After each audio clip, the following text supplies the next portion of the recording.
The gravel crunches under my tires as I pull into the circular driveway of the old Bennett farmhouse, dust swirling behind my Honda like a golden cloud in the late afternoon sun.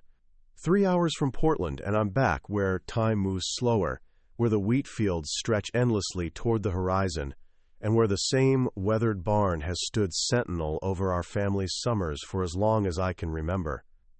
I sit for a moment in the driver's seat, taking it all in. The wraparound porch with its peeling white paint, the ancient oak tree casting long shadows across the front yard, the smell of earth and growing things that no city air can replicate. This place holds every childhood memory worth keeping. Fishing in Miller's Creek with Dad, helping Grandma Maggie hang laundry on the line that still stretches between two fence posts, the sound of her humming while she kneaded bread dough in that sunny kitchen. Before we jump back in, tell us where you're tuning in from, and if this story touches you, make sure you're subscribed, because tomorrow I've saved something extra special for you. The screen door bangs open before I can even grab my camera bag from the back seat. "Ethan, honey?" Grandma Maggie appears on the porch, wiping flour-dusted hands on her apron, her silver hair caught up in the same loose bun she's worn for decades. At 78, she moves with the purposeful energy of someone who's never learned to slow down, her brown eyes bright with genuine joy at seeing me. "Hey, Grandma." I bound up the porch steps and wrap her in a hug that smells like vanilla extract and lavender soap. She feels smaller than I remember, more fragile, but her grip is still strong. "Look at you, all grown up and handsome as your grandfather," she says, holding me at arm's length to get a proper look. "Come on. I've got 3 pies cooling and a pot roast that'll be ready in an hour. Your mother's been calling every 30 minutes to make sure I remember the reunion schedule." I follow her through the familiar rooms, past the parlor with its doilies and faded family portraits, through the dining room where the long oak table is already set for 12. The kitchen is exactly as I left it, checkered linoleum, yellow walls, and the eternal smell of something wonderful baking. "You excited about tomorrow's big photo session?" I ask, settling into the chair that was always mine at the breakfast nook. Grandma pauses, her hands stilling on the pie she's covering with foil. "Oh, you know how these things go. Linda's got it all organized this year." There's something in her voice, a hesitation that wasn't there when she talked about my arrival. She's very particular about how things should look. "Well, you'll be front and center, right? The matriarch of the family?" She turns away to fiddle with the oven dials. "We'll see, sweetheart, we'll see. Sometimes it's just nice to watch everyone come together, you know? The young folks deserve their moment in the spotlight." Through the kitchen window, I can see Mom's rental car pulling up, followed by Ben's truck and Chloe's bright red convertible. The Bennett clan is gathering, and something tells me this reunion is going to be different from all the rest. But first, there's pie to eat and stories to catch up on, here in the heart of the house where love has always lived. The next morning, I wake to the sound of Mom's voice cutting through the farmhouse like a drill sergeant organizing troops. Even from my childhood bedroom upstairs, I can hear her coordinating something with military precision. "Ben, you'll stand on the left side. No, your other left. Chloe, that dress is perfect for the lighting. Charles, make sure your shirt is pressed." I pull on jeans and a clean button-down, then head downstairs to find the family scattered across the backyard like actors waiting for their cue. Mom stands in the center of it all, clipboard in hand, wearing a crisp white blouse and khakis that probably cost more than most people spend on groceries in a month. Her blonde hair is perfectly styled despite the rural humidity, and she's wearing the same determined expression she used to have when organizing my high school graduation party. "There's my photographer's son," she says when she spots me. "Perfect timing. I need your professional eye on this setup." I glance around the yard, taking in the positioning she's arranged. Dad stands near the porch steps, looking mildly uncomfortable in his pressed polo shirt. Ben leans against the oak tree, scrolling through his phone with the practiced indifference of a 26-year-old who'd rather be anywhere else. Chloe poses near the garden, already practicing her smile for Instagram. "Looks good, Mom. Where's Grandma Maggie?" Linda doesn't look up from her clipboard. "Oh, she's inside finishing up the lunch prep. Don't worry about her." "But she'll be in the photos, right? The family portrait?" The silence that follows feels heavy. Dad shifts his weight from foot to foot. Ben glances up from his phone. Chloe stops mid-pose. "Ethan, honey," Mom says with that tone she used when I was 12 and didn't understand why certain clothes weren't appropriate for church. "We need to think about the overall aesthetic here. These photos are going on social media, they're going in the family newsletter, they might even end up framed in the front hall." "Okay, and?"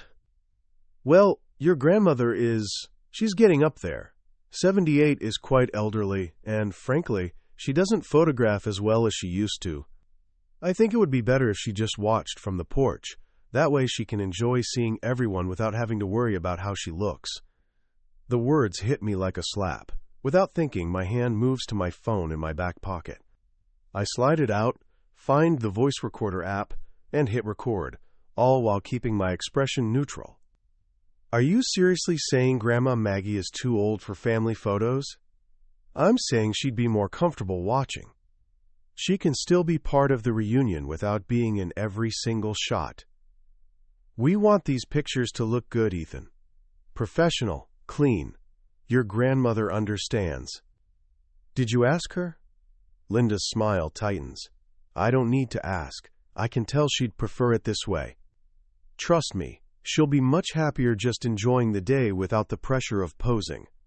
My thumb hovers over the stop button, but I keep recording.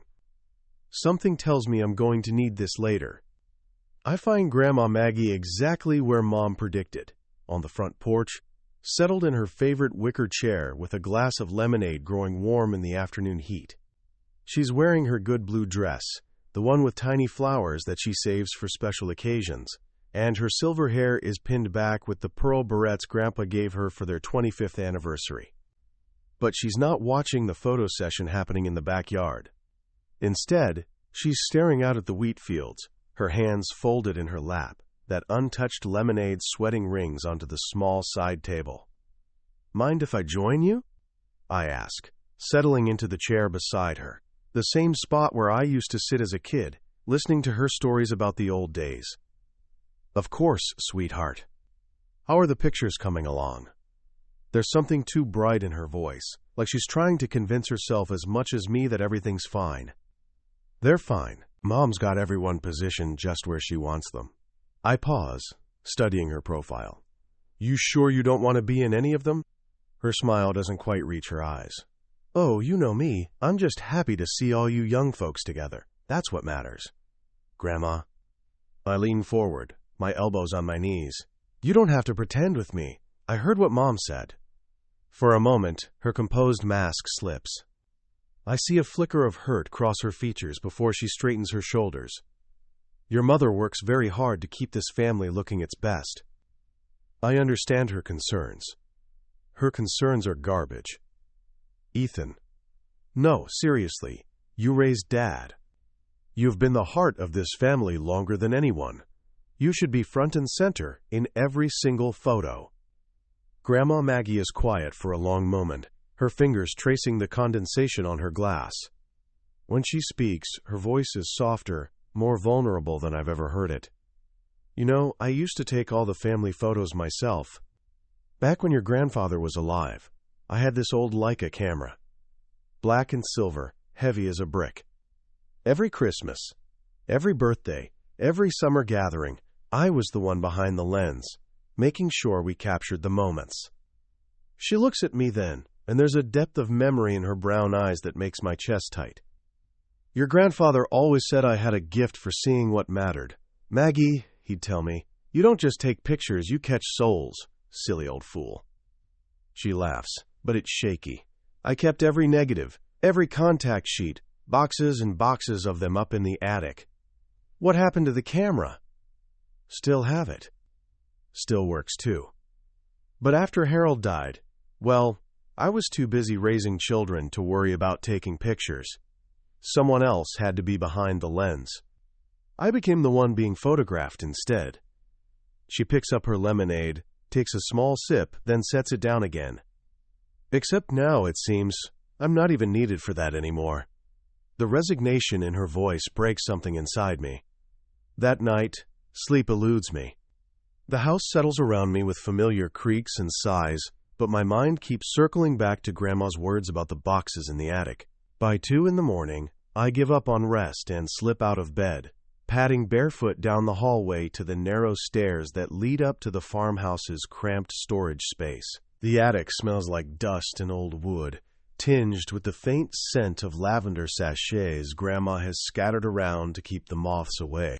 My phone's flashlight cuts through the darkness, illuminating towers of cardboard boxes, Christmas decorations, and furniture draped in white sheets like ghosts from another era. It doesn't take long to find what I'm looking for.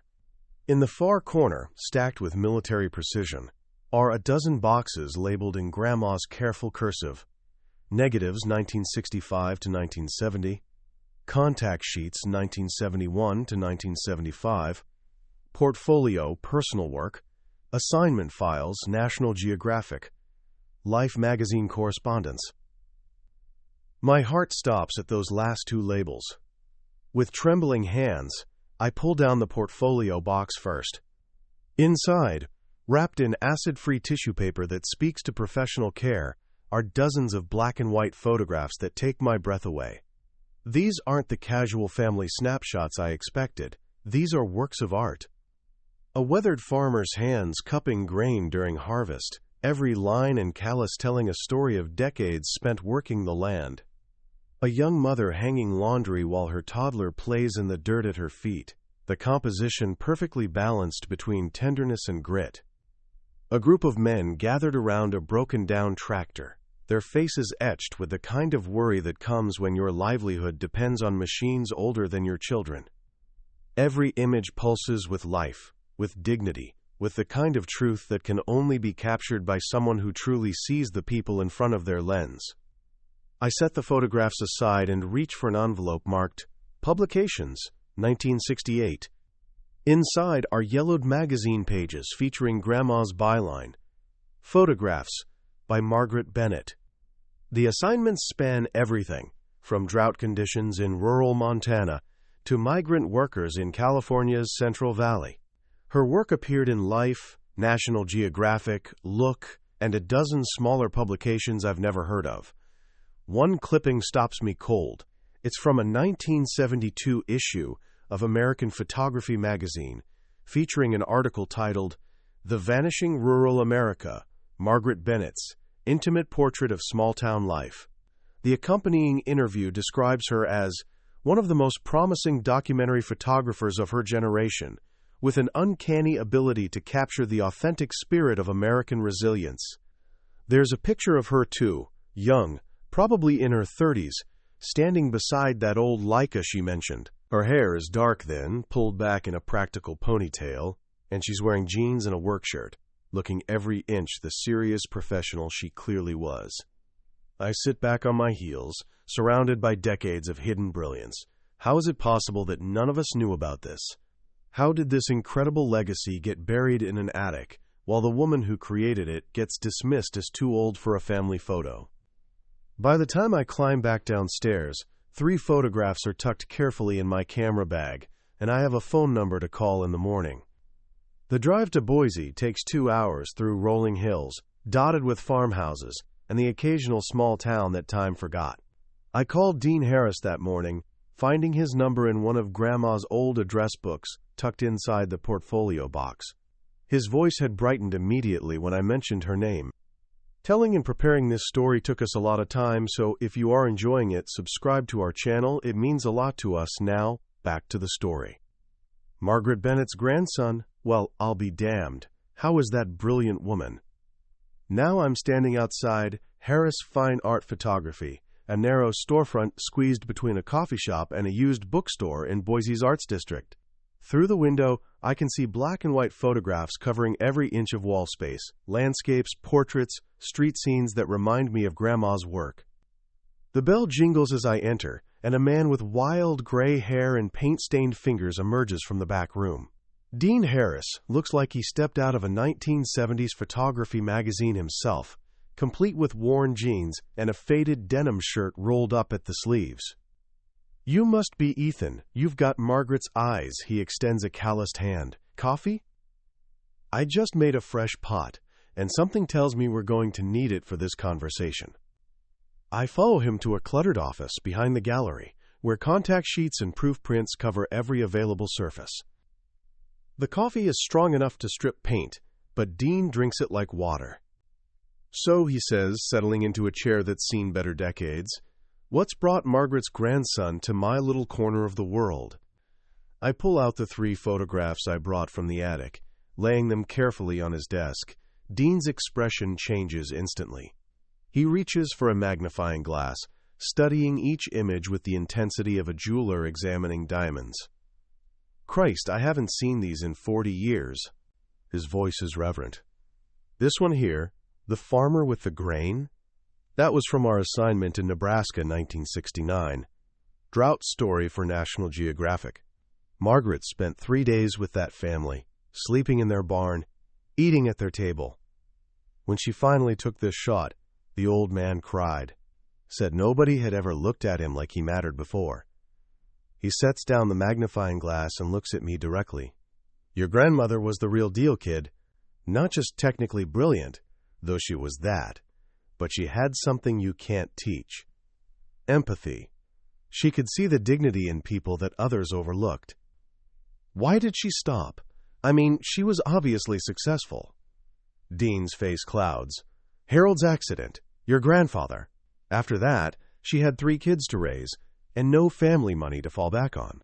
Photography doesn't pay the bills when you're a single mother in rural Idaho, not unless you're willing to move to New York or Los Angeles and chase commercial work. Margaret wasn't willing to uproot those kids." He stands and walks to a filing cabinet, pulling out a thick folder. "I've kept copies of everything we worked on together. Always hoped she'd come back to it someday." The folder contains dozens of contact sheets, assignment notes, and correspondence between Dean and various magazine editors, all praising Grandma's work in terms that make my chest swell with pride. "The photography world lost something special when Margaret Bennett stepped away," Dean says quietly, "but I always figured her family knew what a treasure they had." "They don't," I admit. "They think she's just a sweet old lady who bakes pies." Dean's eyes narrow. "Well then, it sounds like it's time they learned better." I drive back to the farmhouse with Dean's words echoing in my head, and a cardboard box full of Grandma's copied work riding shotgun in my passenger seat.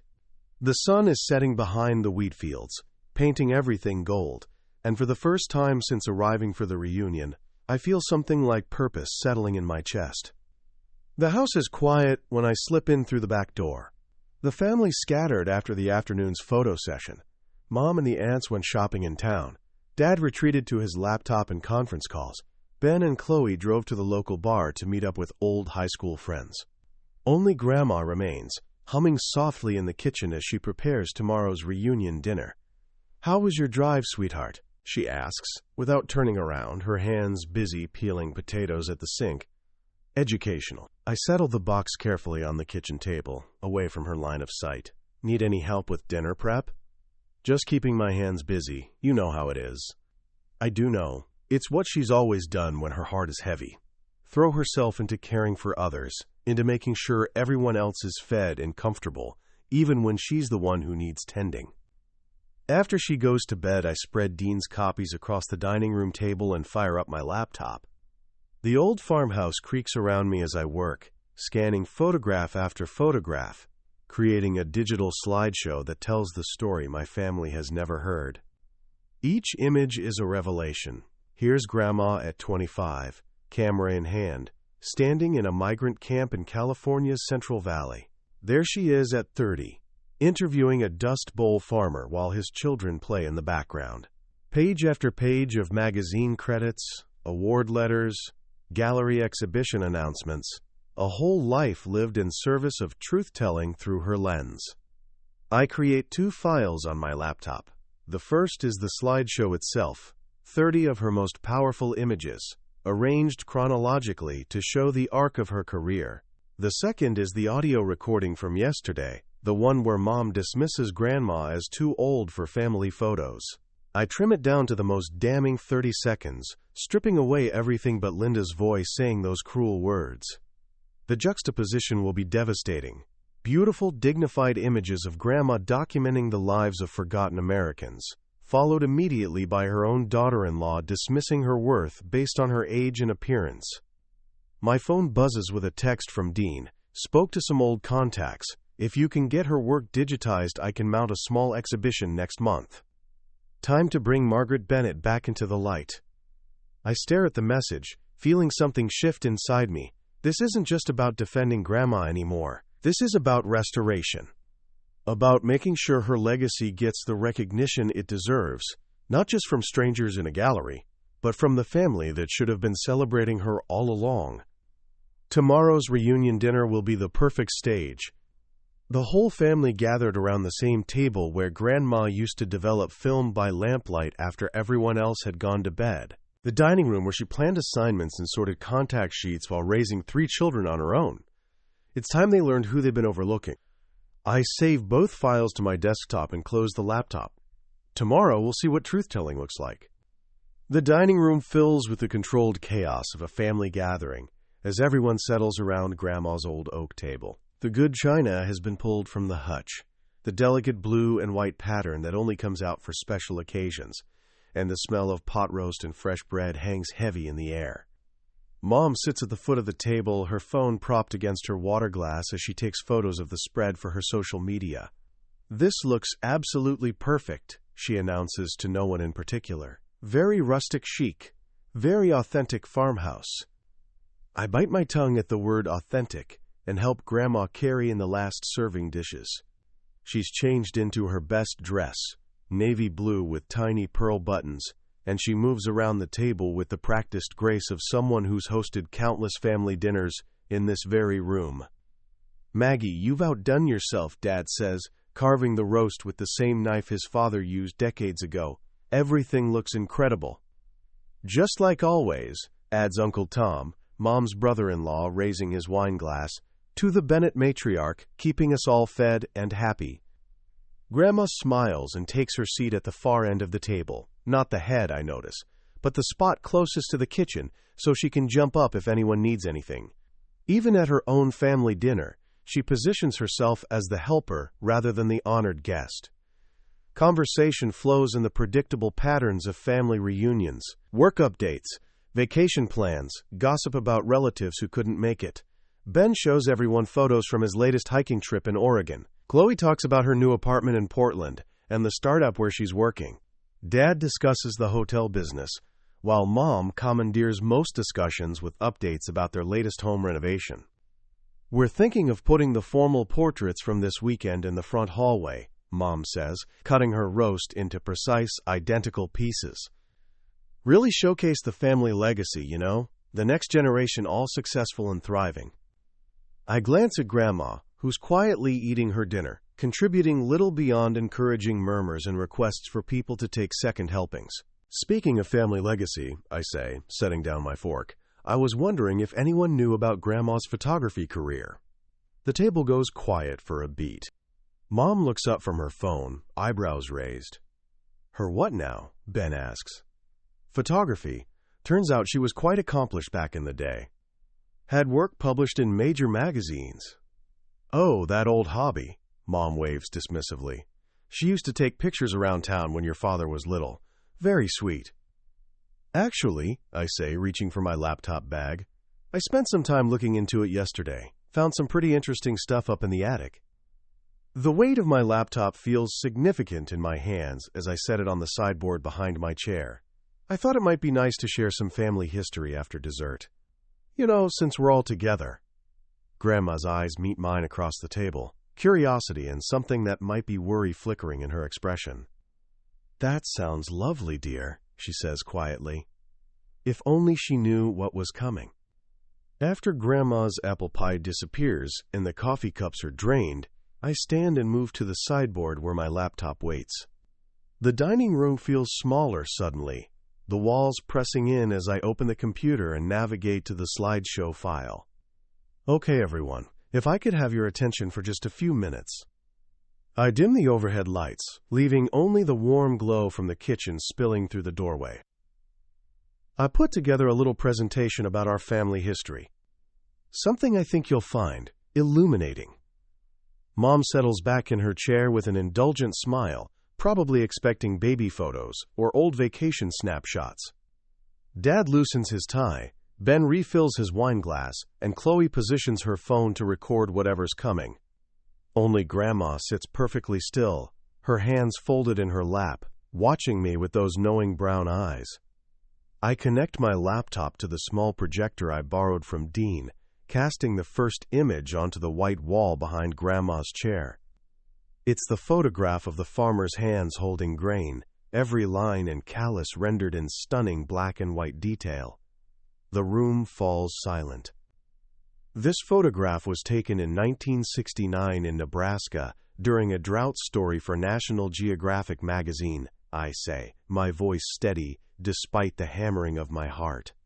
The photographer was Margaret Bennett. Quote, the next image appears, Grandma at 25, camera raised to her eye, standing in a migrant camp with mountains rising behind her. Margaret Bennett, who spent the better part of 20 years documenting rural America for some of the most prestigious publications in the country. Click. The mother hanging laundry while her child plays in the dirt. Click. The men gathered around the broken tractor, worry etched in their faces. Click. A magazine spread from Life, featuring Grandma's byline. Margaret Bennett, whose work was featured in Life, National Geographic, Look, and American Photography magazines, who was described by critics as one of the most promising documentary photographers of her generation. The images keep coming, each one more powerful than the last. The family stares at the wall in stunned silence, seeing their sweet pie-baking grandmother transformed into an artist, a professional, a woman who captured the soul of America through her lens. When the slideshow ends, I let the silence stretch for a long moment before opening the audio file. Mom's voice fills the room, crisp and unmistakable. Your grandmother is getting up there. 78 is quite elderly, and frankly, she doesn't photograph as well as she used to. I think it would be better if she just watched from the porch. The words land like physical blows. Ben sets down his wine glass with a sharp clink. Chloe's mouth falls open. Dad's face goes pale. Mom's carefully composed expression crumbles as she realizes what she's hearing. That, I say, closing the laptop with deliberate finality, is what you said yesterday about the woman who spent decades behind a camera, documenting the dignity of people others overlooked.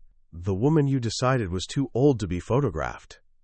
Grandma sits motionless at the head of the table, tears streaming silently down her cheeks. But there's something else in her expression now, something I haven't seen before. Pride, pure, undiluted pride. The truth is finally out. The silence shatters like glass. Ethan! Mom's voice cuts through the dining room, sharp with fury and embarrassment.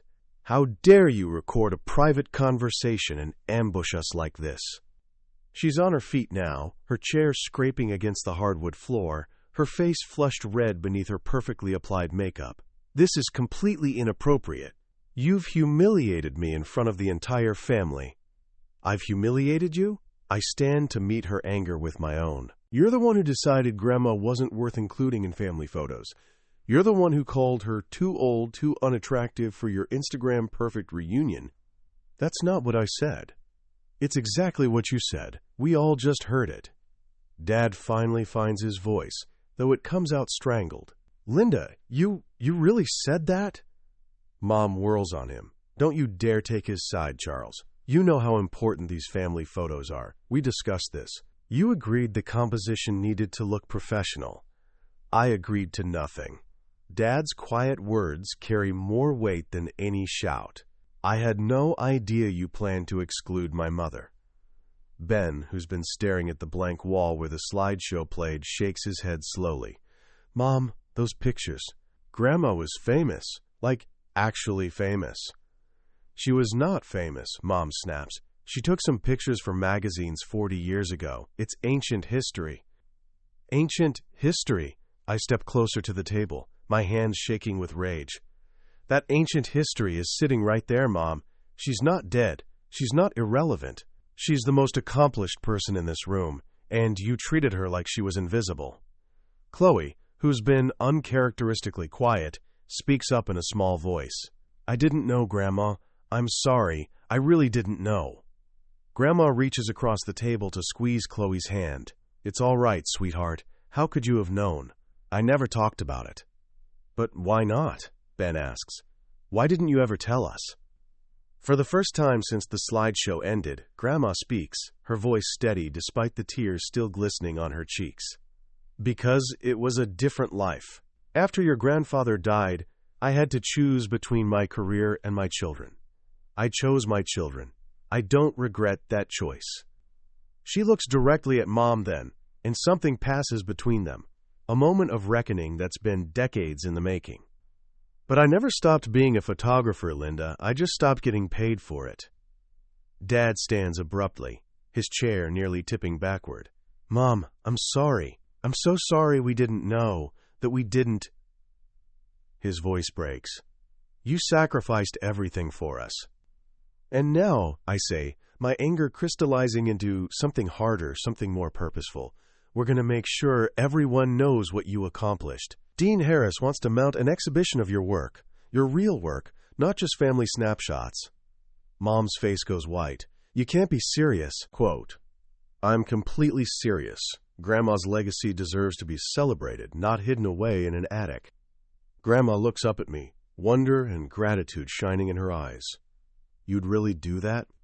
"We'd really do that," Dad says firmly, and for the first time in years he sounds like the son she raised instead of the man Linda molded. 6 weeks later, I stand in Dean's gallery watching Grandma Maggie move through the crowd like the artist she's always been. The exhibition, titled Margaret Bennett, Witnessing America, has drawn photographers, collectors, and art lovers from across the region. Her work lines the white walls in perfect sequence, each image accompanied by a small placard detailing the assignment, the year, the story behind the shot. But it's not the stranger's admiration that makes my chest tight with pride. It's watching Grandma talk to a young photographer about the technical challenges of shooting in migrant camps. Her voice animated in a way I haven't heard since childhood. It's seeing her explain to a college student how she balanced available light with the need to capture authentic moments. It's witnessing her transformation from the quiet woman who sat at the wrong end of her own dinner table to the confident professional she never stopped being inside. "Your grandmother is remarkable," says a woman in her 50s, approaching with a wine glass in hand. "I'm Sarah Chen from the Idaho Historical Society. We'd love to discuss acquiring some of her work for our permanent collection." I nod toward Grandma, who's studying one of her own photographs as if seeing it for the first time in decades. "You should talk to her directly. She's the artist." Dad appears at my elbow, looking more relaxed than I've seen him since the reunion. "She's in her element, isn't she? This is who she's always been. We just never bothered to look." He winces at the gentle rebuke but doesn't argue. "Your mother didn't come tonight." I noticed. "She's processing. This whole thing has forced her to confront some uncomfortable truths about herself." I watch Ben and Chloe across the room, both of them taking photos of Grandma with their phones. Not for social media, but because they finally understand they're witnessing something important. "The family photos from the reunion," I say to Dad, "you had them printed?" "We did, but we took new ones first, with Mom front and center, just like she should have been from the beginning." Quote, "Near the back of the gallery, Dean has set up a small display case with some of Grandma's old camera equipment, including the Leica she mentioned on the porch that day. A handwritten sign reads, 'Tools of the Trade, the cameras that captured a generation.' As the evening winds down, I find myself standing beside Grandma in front of her most famous photograph, the one of the farmer's hands holding grain that started this whole journey. "You know what the best part of tonight has been?" she asks, her voice soft but strong. "The recognition? The validation?" She shakes her head, smiling. "Watching you take that photograph over there." I follow her gaze to where a young photographer is crouched down, camera raised, capturing Grandma in conversation with an elderly man who remembers when her work first appeared in Life magazine. The composition is perfect, the veteran photographer passing wisdom to the next generation, framed by her own life's work. "That's what matters," Grandma says. "Not being in the picture, but making sure the right pictures get taken." I pull out my phone and snap one final shot. Grandma Maggie, surrounded by the legacy she built and the family who finally sees her worth, no longer watching from the porch but standing exactly where she belongs, at the center of the story she spent a lifetime telling. Up next, we have 2 more incredible stories that are waiting for you. Just click the image you want to watch, and it will take you there. If you enjoyed this video, make sure to subscribe. It would mean a lot.